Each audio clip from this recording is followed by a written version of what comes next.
ሰላም ጤና ይስጥልኝ። ከኢትዮጵያ ዜና አገልግሎት የጥር 6 2018 ዓ.ም የዕለቱን ዜናዎች ይዘን ቀርበናል። በቅድሚያ ማርስተ ዜናዎቹ። ፕሬዝዳንት ታዬ አጽቀሥላሴ የሥራ ጊዜያቸውን ያጠናቀቁትን የስሪላንካ አምባሳደር አሰናበቱ። በአቶ አደም ፋራህ የተመራ የብልጽግና ፓርቲ ከፍተኛ አመራሮች ቡድን በቡታጀራ ከተማና በስልጤ ዞን እየተከናወኑ ያሉ የልማት ስራዎችን ጎበኙ። የማክሮ ኢኮኖሚ ማሻሻያው በኢትዮጵያ ዘመናዊ ችርቻሮ ንግድን ለማስፋፋትና የውጭ ባለሀብቶችን ለመሳብ ዕድል መፍጠሩን የገንዘብ ሚኒስትር አህመድ ሺዴ ገለጹ።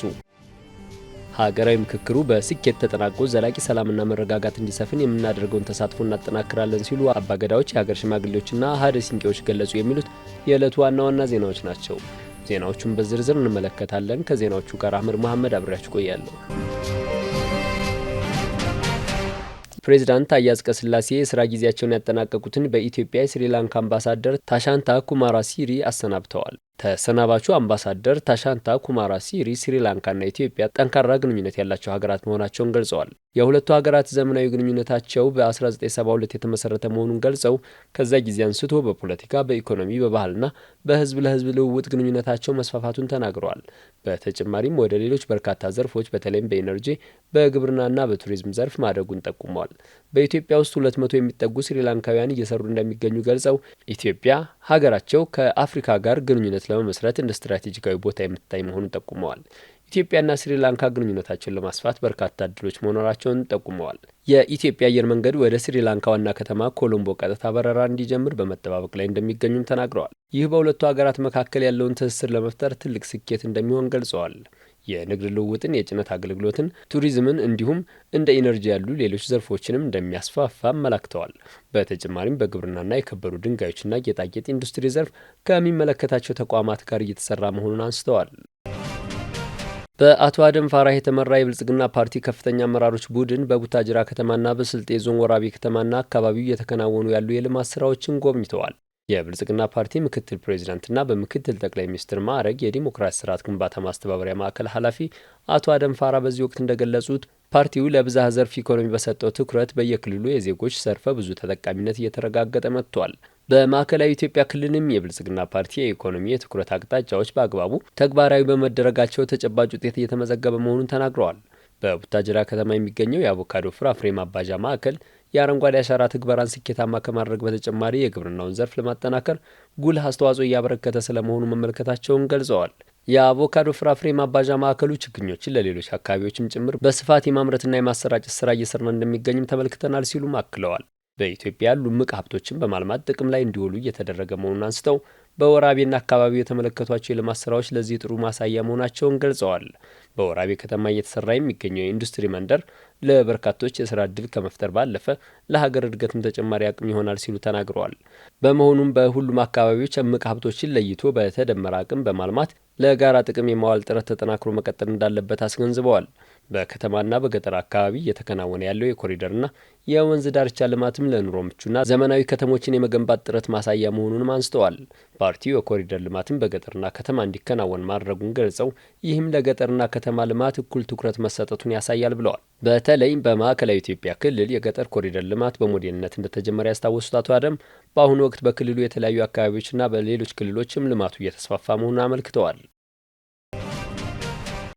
የማክሮ ኢኮኖሚ ማሻሻያው በኢትዮጵያ ዘመናዊ የችርቻሮ ንግድን ለማስፋፋትና የውጭ ባለሀብቶችን ለመሳብ ዕድል መፍጠሩን የገንዘብ ሚኒስትር አህመድ ሺዴ ገለጹ። በሚድሮክ ኢንቨስትመንት ግሩፕ ስር የሚገኘው ኩዊንስ ሱፐርማርኬት የንግድ ስያሜን ከነሙሉ አሰራሩ የመጋራት የፍራንቻይዝና የአቅርቦት አጋርነት ስምምነት ከዓለም አቀፍ የችርቻሮ ንግድ ተቋም ካርፎር ጋር ተፈራርመዋል። የገንዘብ ሚኒስትሩ አህመድ ሺዴ በዚህ ወቅት እንዳሉት ኢትዮጵያ ያደረገችው የማክሮ ኢኮኖሚ ማሻሻያ ሪፎርም ተጨባጭ ውጤቶችን እያስገኘ ነው። በማሻሻያው የችርቻሮ ንግድ ለውጭ ገበያ ክፍት መደረጉን አስታውሰው ይህን ተከትሎ አቅም ያላቸው ተቋማት እየመጡ መሆናቸውን አስታውቀዋል። በዚህም በኢትዮጵያ ዘመናዊ ችርቻሮ ንግድን ማሳለጥ የሚያስችሉ አሰራሮች መዘርጋታቸውን ተናግረዋል። የፈረንሳዩ ካርፎር ግሩፕም የዚህ ማሳያ መሆኑን ጠቅሰው ሚድሮክ ግሩፕ ይህን እድል በመጠቀም ላደረገው ጥረት ምስጋና አቅርበዋል። ተቋማቱ ያደረጉት ስምምነት ኢትዮጵያውያን ጥራት ያላቸው ምርቶችን እንዲያገኙና የኢትዮጵያ ምርቶች በዓለም አቀፍ ገበያ እንዲተዋወቁ እድል ይፈጥራል ብለዋል። በስምምነቱ መሰረት 13 የኩዊንስ ሱፐርማርኬት ቅርንጫፎች ወደ ካርፎር ብራንድ የሚቀየሩ ሲሆን የመጀመሪያዎቹ መደብሮች እንደ አውሮፓውያን አቆጣጠር በ2026 አጋማሽ ስራ ይጀምራሉ ተብሏል። የሚድሮክ ኢንቨስትመንት ግሩፕ ዋና ስራ አስፈጻሚ ጀማል አህመድ በበኩላቸው ስምምነቱ የሀገር ውስጥ ምርትን ከዓለም አቀፍ የንግድና የጥራት ደረጃዎች ጋር ለማጣጣም እንደሚረዳ አንስተዋል። የካርፎር ኢንተርናሽናል ፓርትነርሺፕ ዋና ስራ አስፈጻሚ ፓትሪክ ላስቫርጎስ በበኩላቸው ነባር የኩዊንስ ሱፐርማርኬቶችን በፍጥነት በካርፎር ስያሜ ስር ከመቀየር በዘለለ እስከ 2028 ድረስ 17 ተጨማሪ የችርቻሮ መደብሮችን ለመክፈት መታቀዱን ገልጸዋል። በዘርፉ ሚድሮክ ያለውን የላቀ እውቀትና የካርፎርና ዓለም አቀፍ ልምድ በማቀናጀት ለኢትዮጵያውያን ደንበኞች ጥራት ያላቸው ምርቶችን በተመጣጣኝ ዋጋ ለማቅረብ እንሰራለን ብለዋል።